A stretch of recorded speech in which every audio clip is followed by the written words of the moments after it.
First வந்து moisturiser.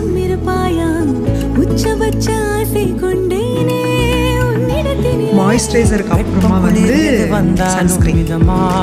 இணைப்பாயா திக்கு முக்கு ஆடி போகின்றே.